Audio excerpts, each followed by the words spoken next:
Kameranya di nih. Putar dulu. Iku nah.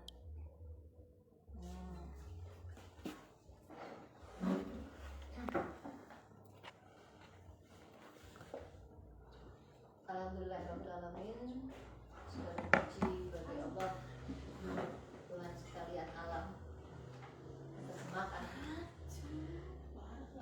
Pada pagi hari ini kita hadir untuk melaksanakan rutinitas yang sudah terlewatkan sebulan atau bulan. Tidak sekian bulan. Kegiatan api kok nggak dilanjutkan kan emang-emang. Jadi satu menambah semangat kita untuk berangkat pagi, ketemu kanca isu-isu kan senang. Jadi menambah energi positif kita ketika kita akan memulai kegiatan rutinitas kita bekerja, terutama kita sebagai ASN di Kementerian Agama, terkhususnya di KUA Kecamatan Sumberjo. Jadi pagi hari ini kita akan melakukan kajian Senin pagi seperti yang sudah. Dan untuk pagi hari ini kita ngulang kembali, diawali dengan Mas Ali. Sentek, puterannya sentek, puterannya tinggalan. Iya, memang belum, harus persiapkan. Baik, marilah kita buka kajian ini dengan sama-sama membaca kitab Al-Fatihah.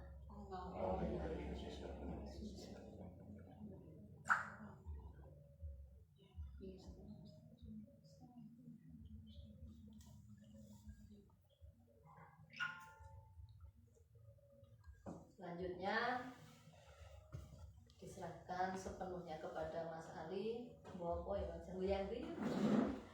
Apa yang akan disampaikan? Yang jelas biasanya menarik. Data-dataan ini menarik. Tapi nggak bisa panjang. Jangan panjang-panjang. Gak apa-apa panjang karena banyak ibu seneng yang panjang. Oke, kita jam 9 sudah ditunggu di SMA, di SMP. Assalamualaikum warahmatullahi wabarakatuh. Waalaikumsalam. Alhamdulillahirabbil alamin. Wassalatu wassalamu ala sayyidina Muhammadin wa ala alihi wasallam.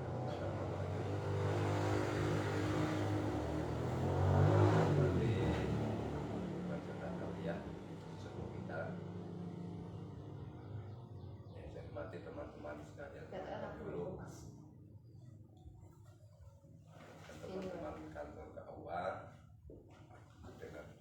Dengar kami, mantap. Pertama, mari kita panjatkan puji syukur kepada Allah Subhanahu wa taala dengan ucapan alhamdulillahirabbil alamin.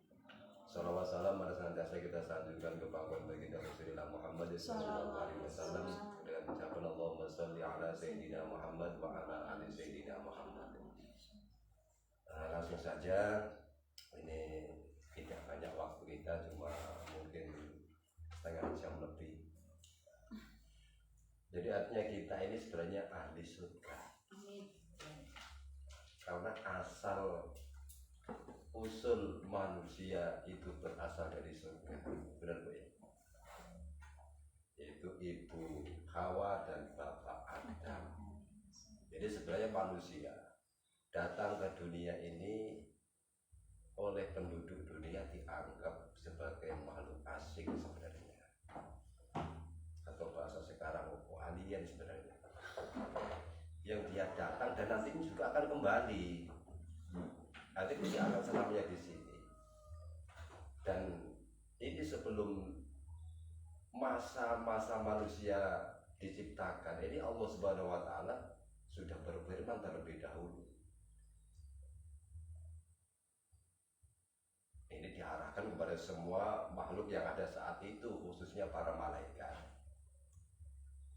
Inni ja'ilun fil ardi khalifah. Ini kata Allah kepada semua malaikat. Jadi Adam belum ada, Nabi Adam belum diwujudkan, Allah sudah berfirman bahwa aku akan menjadikan khalifah khalifah, penggantiku di muka bumi. Nah saat itu golongan malaikat ini terpecah menjadi dua. Jadi saat itu ada cuma malaikat, belum ada namanya iblis, belum ada. Itu masih malaikat semua. Nah sehingga terpecah menjadi dua. Ada yang mengatakan qalu ataj'alu fiha may yufsidu fiha wa yasfikud dima. Ada yang mengatakan itu. Jadi mereka malah bertanya kepada Allah, wahai Allah, apakah engkau akan menjadikan golongan hambamu yang membuat kerusakan di muka bumi dan selalu menumpahkan darah?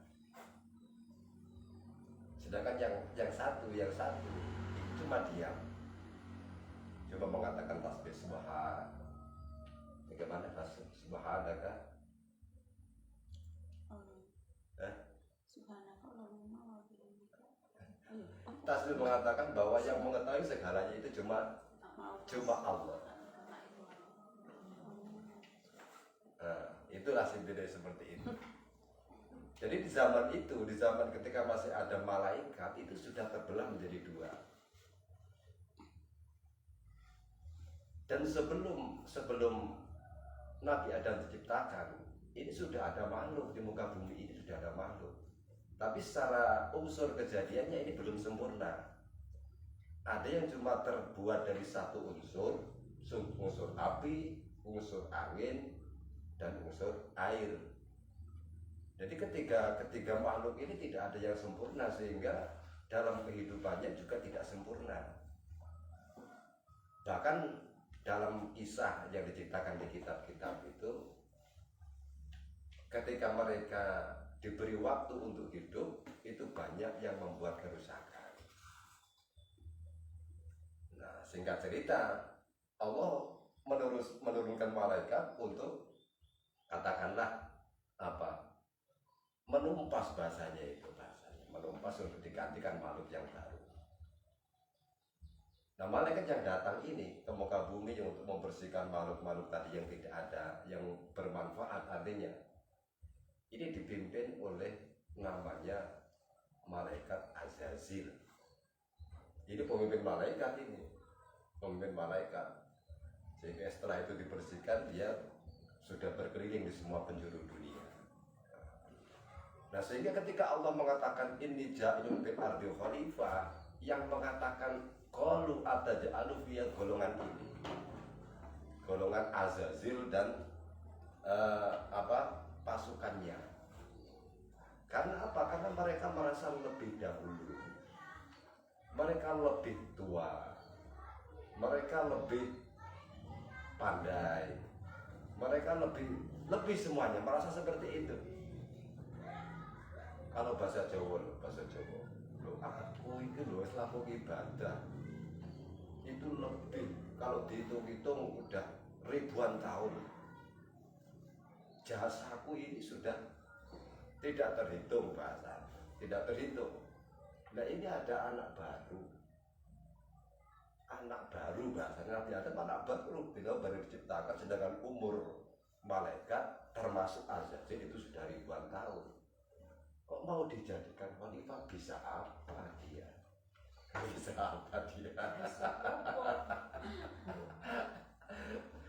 Ya, sudah meremehkan, dia tidak akan bisa apa-apa. Nah, sehingga Azazil ini karena memang yang dia lihat itu cuma apa yang kelihatan mata. Tapi Adam yang baru diciptakan, dia tidak melihat kepada siapa yang memerintahkan, siapa yang menciptakan Nabi Adam, sehingga akan timbul kesombongan di hati Azazil. Jadi kalau asal malaikat tidak ada kesombongan. Nah, sehingga gara-gara itulah kenapa Azazil yang tadi kelasnya itu kelas eksekutif, dia diturunkan sampai ke kelas di bawah ekonomi. Bahkan dia namanya Azazil ini dicabut, diganti dengan nama Iblis. Iblis itu maknanya yang sudah tidak punya kesempatan untuk mendapatkan rahmat Allah. Ablasa, Iblisus, itu namanya Iblis. Kalau setan siapa? Setan ya seturun Iblis. Itu cuma kisah sedikit saja. Apa yang ingin saya sampaikan? Ini sebenarnya kalau iblis setan yang itu yang tadi saya sampaikan itu kita tidak tahu. Kita tidak pernah berjumpa dengan setan yang itu, iblis yang itu. Nah, sehingga kita tidak perlu untuk mengetahui bentuknya, tidak perlu untuk mengetahui dia di mana.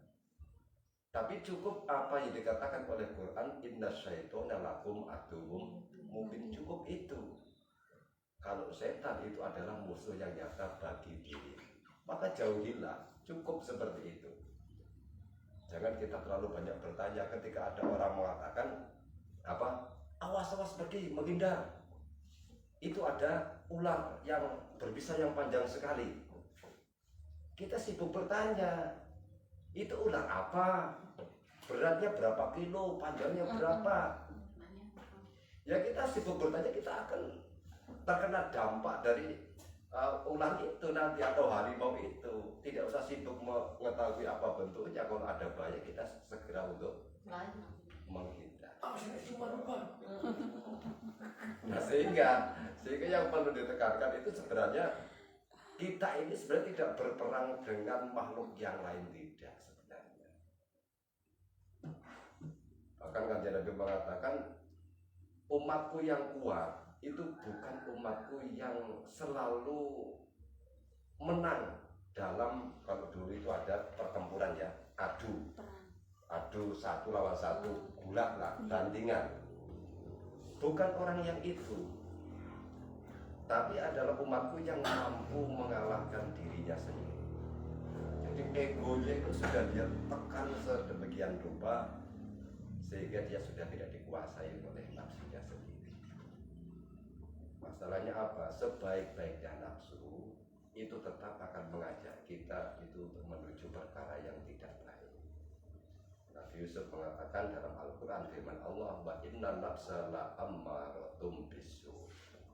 Ya, sesungguhnya nafsu la ammaratun itu kalau bahasanya mubalaghah itu sangat banyak sekali mengajak kepada perbuatan yang tidak baik. Bukan cuma mengajak, sangat banyak sekali. Berarti dia sudah punya agenda yang luar biasa dan cara yang juga luar biasa. Nah, sehingga kita yang sebenarnya posisinya sebagai khalifah tadi harus lebih pandai daripada nafsu. Sebagai khalifah itu berat. Bumi ini seisinya tidak mampu untuk menjadi khalifah. Gunung-gunungnya kelihatan tinggi menjual, tidak mampu untuk menjadi khalifah. Ini aradnal amanat ilal jibali fa'abaina ayyahmilnaha wa ashfaqna wa hamalaha al-insan innahu kana zaluman jahula. Makhluk yang lain tidak mampu, tapi manusia ini mau menerima. Kenapa manusia itu? Karena memang dolim, karena memang saking bodohnya. Tapi memang itu kehendak Sang Pencipta. Memang kehendak Sang Pencipta itu yang menjadi khalifah adalah manusia. Yang diperkuat dengan sabda Nabi, kullukum ra'in wa kullukum mas'ulun an ra'iyatihi. Kita semua adalah pemimpin. Pemimpin itu katakan khalifah lah, pemimpin. Dan nanti akan diminta pertanggungjawaban dari apa yang kita pimpin. Sebagai istri itu pemimpin di rumah suaminya. Dia akan menjaga semua yang bersangkutan dengan kehormatan suaminya. Ya terserah tempatnya di mana. Tempatnya di mana-mana. Jadi, monggo Pak Haji. Semua ada panjang juga. Bagus aja.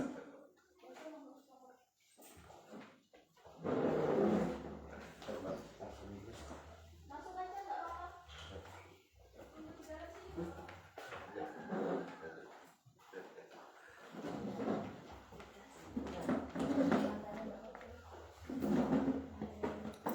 Ngejak Pak Haji. Ngaji. Oh, tasik haji. Nggih. Kita Pak Haji nggih. Nggih. Jadi kullukum ra'in wa kullukum mas'ulun an ra'iyatihi. Nah, ini kita adalah pemimpin. Kalau kita lebih persempit, ini sebenarnya adalah pemimpin bagi diri kita sendiri. Kemudian pada diri kita sendiri ini kita diberi bagian lahiriah, kita diberi bagian batiniah. Nah seharusnya yang menjadi pemimpin itu yang mana? Apakah yang ini? Apakah yang tidak kelihatan? Nah pasti yang menjadi pemimpin itu yang tidak kelihatan. Masalahnya dalam diri kita ini yang paling berharga itu dikatakan oleh Nabi adalah hati kita masing-masing. Ala inna fil jasadi mudghah fa idza salahat salahal jasadu kulluh wa idza fasadal jasadu kulluh. Ala wahyal qalbu. Tapi mengingatkan bahwa dalam jasad kita, dalam diri kita ini ada segumpal darah atau segumpal daging. Nah, ketika segumpal darah atau daging itu baik, maka akan baik seluruh tubuh. Nah, sebaliknya kalau segumpal darah itu buruk, rusak, maka akan buruk seluruh tubuh. Ini untuk pribadi kita. Kemudian kalau untuk hubungan kepada Allah dalam masa ibadah, ini yang menjadi pemimpin namanya adalah sholat. Sholat kita ini adalah menjadi rumah bagi semua ibadah yang kita kerjakan. Nah, ketika sholat ini berkualitas, maka semua amal ibadah yang lain otomatis akan ikut diterima. Tapi ketika sholat yang kita kerjakan itu tidak berkualitas, ya, dimaknai sendiri-sendiri tidak berkualitas, itu tergantung kepahaman kita masing-masing. Maksudnya kalau menurut ulama yang di bidang fikih syariat, itu yang penting syarat rukunnya terpenuhi sah. Tapi mereka tidak membahas tentang diterima loh. Mereka cuma membahas syarat rukun ada, sholatnya sah. Tapi ketika kita mengkaji lebih dalam, bukan cuma di tingkatan syariat saja, kita masuk ke tasawuf, kita masuk ke hakikat, itu nanti pembahasannya akan beda. Bukan cuma kita membahas syarat rukun yang sah saja, bukan cuma itu. Tapi itu adalah sudah bentuk rasa syukur yang mendalam kepada Allah Subhanahu wa Ta'ala. Nah, sehingga nanti akan punya satu pemikiran bahwa saya ini tidak bisa apa-apa. Maksudnya dalam rangka kita ini bersyukur, kita ini ditempatkan oleh Allah bisa sholat, itu anugerah. Nah, sehingga kita mengerjakan sholat itu adalah dalam rangka bersyukur. Sehingga apa nanti yang akan kita banggakan kalau kita dalam rangka bersyukur? Apa yang akan kita pamerkan? Kan tidak ada. Semuanya anugerah. Kalau tidak diberi oleh Allah, tidak mungkin bisa seperti itu. Nah, sehingga akan sesuai dengan ungkapan yang sering kita katakan, la haula wala quwwata illa billahil aliyyil azim. Nah, sehingga mari kita yang sudah semakin beranjak usia, mungkin ya sing enom bisa bahasa Arab kalau Arabi bahasa saya betul enggak ya. Ada tua-tua. Tua-tua ya ada ya. Sing nom udah Ya, yang tua-tua ini kita mulailah mengkaji diri. Sing tua itu mereka. Mulai mengkaji hati kita sendiri. Itu nanti kita ketika kita akan kembali, tugas kita sebenarnya di situ, di mengkaji diri sendiri, pribadi kita sendiri. Masalahnya ketika kita tidak mengetahui pribadi kita, ini dalam pembahasan orang-orang hakikat, maka dia tidak akan mengetahui siapa Tuhannya. Nah, kalau hamba tidak mengetahui Tuhannya, berarti siapa dia? Hamba yang tidak mengetahui Tuhannya, yang tidak mengetahui Tuhannya, apa yang dia kerjakan tiap hari? Ibadah kepada siapa? Nah, makanya dalam Al-Quran dikatakan wa ma khalaqtul jinna wal insa illa liya'budun. Kalau dalam tafsir Jalalain itu liya'budun itu di tafsir ay liya'rifuni. Pertama kenalilah aku, kemudian pahamilah aku, baru engkau beribadah kepadaku. Kalau kita bekerja belum tahu Tuhannya siapa, tempatnya di mana, ongkosnya berapa, kerjaannya apa. Oh, dedel Duel. Buat ngekampus. Jadi kita harus mulai dari awal supaya apa yang kita kerjakan tidak sia-sia. Fal yakun ahammu ihtibamika tahsilul amali. Saya begini, fal yakun ihtibamuka bi qabulil amali la bi tahsilil amali. Kalau bisa jadikan tujuan terbesar kita itu bagaimana caranya amal kita ini bisa diterima, tapi jangan cuma memperbanyak amal. Walaupun sedikit, tapi amal kita diterima bagaimana? Jangan produksi teruslah, produksi amal terus, tapi kita tidak yakin, tidak tahu dengan proses amal kita diterima atau tidak. Ya kalau sah ya sah, urusan fikih sah tidak sah. Yang penting apa syarat rukunnya ada, sah. Makanya tasawuf itu lebih menekankan kepada akhlak, kepada tata krama batiniah kita, fisik kita, kepada siapa? Kepada Sang Pencipta. Mudah-mudahan ada manfaatnya. Ya, kurang lebihnya mohon maaf. Ya, ini wabillahi taufiq wal hidayah. Wassalamualaikum warahmatullahi wabarakatuh. Waalaikumsalam warahmatullahi wabarakatuh. Terima kasih luar biasa.